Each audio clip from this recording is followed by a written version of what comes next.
Assalamualaikum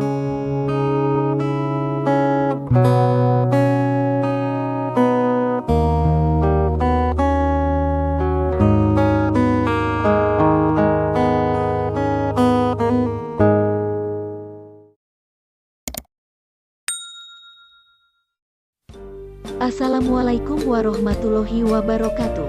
Halo sahabat Ansor, kembali lagi bersama Ansor Media Ranting Karang Raharja, channel yang membahas serba-serbi tentang GP Ansor, Banser, serta Banom-Banom Nahdlatul Ulama lainnya. Dalam video kali ini, Mimin akan sedikit berbagi informasi tentang sejarah berdirinya GP Ansor di Indonesia. Langsung saja kita mulai pembahasannya.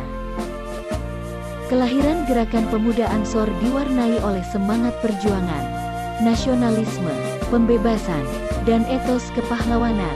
Selain itu, Gerakan Pemuda Ansor atau GP Ansor terlahir dalam suasana keterpaduan antara kepeloporan pemuda pasca Sumpah Pemuda, semangat kebangsaan, kerakyatan, dan sekaligus spirit keagamaan. Karenanya kisah Laskar Hizbullah, Barisan Kepanduan Ansor, dan Banser atau Barisan Ansor Serbaguna sebagai bentuk perjuangan Gerakan Pemuda Ansor nyaris melegenda, terutama saat perjuangan fisik melawan penjajahan dan penumpasan G30 SPKI.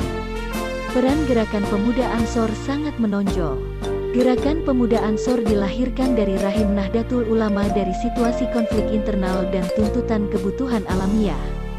Berawal dari perbedaan antara tokoh tradisional dan tokoh modernis yang muncul di tubuh Nahdlatul Wathon, yaitu organisasi keagamaan yang bergerak di bidang pendidikan Islam, pembinaan mubalik, dan pembinaan kader.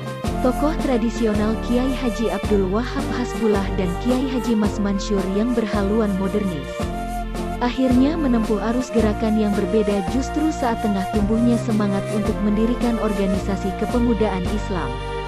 2 tahun setelah perpecahan itu, pada 1924 para pemuda yang mendukung Kiai Haji Abdul Wahab Hasbullah yang kemudian menjadi salah satu pendiri NU, membentuk wadah dengan nama Syubanul Wathon atau Pemuda Tanah Air.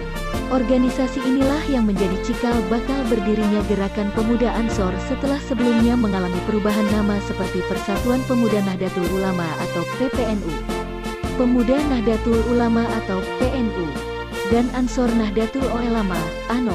Nama GP Ansor ini merupakan saran Kiai Haji Abdul Wahab Hasbullah, yaitu seorang ulama besar sekaligus guru besar kaum muda saat itu, yang diambil dari nama kehormatan yang diberikan Nabi Muhammad kepada penduduk Madinah yang telah berjasa dalam perjuangan membela dan menegakkan agama Allah.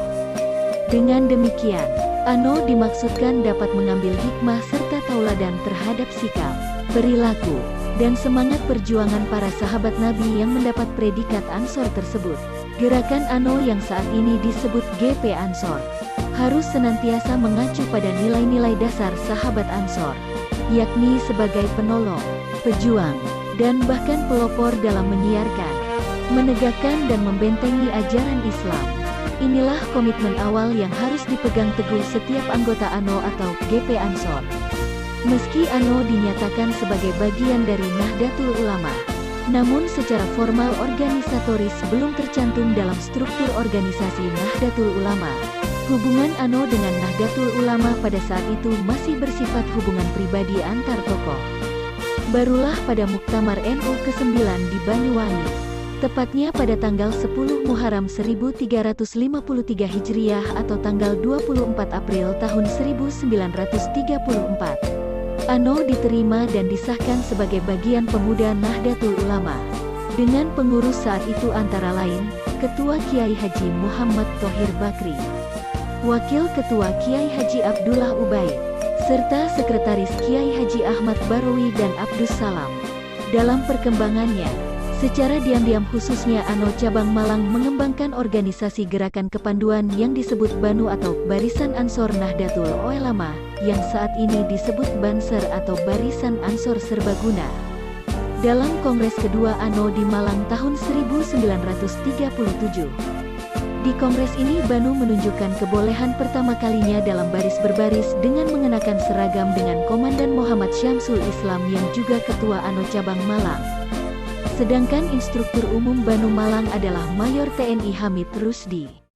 Seorang tokoh yang namanya tetap dikenang dan bahkan diabadikan sebagai nama salah satu jalan di kota Malang.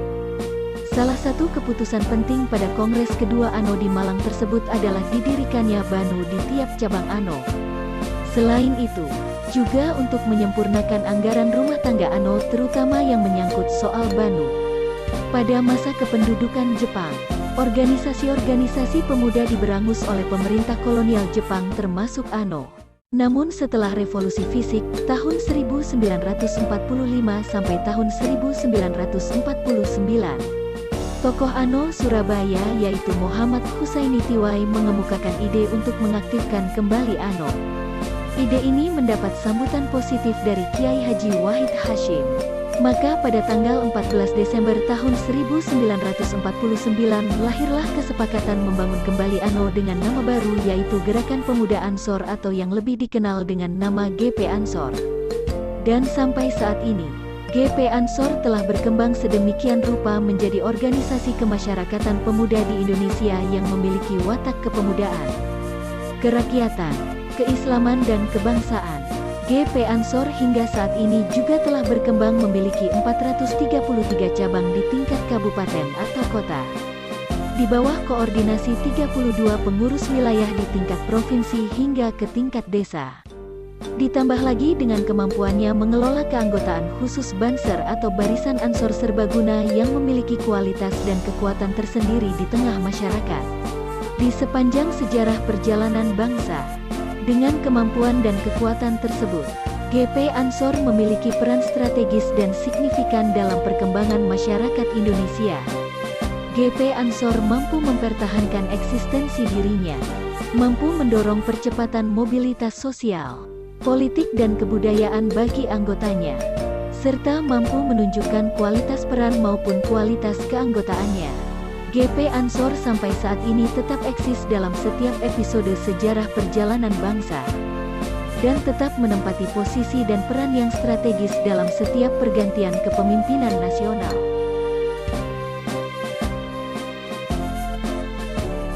Mungkin segitu penjelasan yang bisa Mimin sampaikan. Terima kasih buat sahabat semua yang telah menonton video ini sampai habis. Jangan lupa like, komen serta share video ini agar Mimin lebih semangat dalam membuat video-video lainnya. Jangan lupa juga kunjungi situs web kami di gpansorkr.blogspot.com. Serta follow akun Facebook dan Instagram kami yaitu Ansor Karang Raharja. Oke, see you next time. Sampai bertemu di video selanjutnya.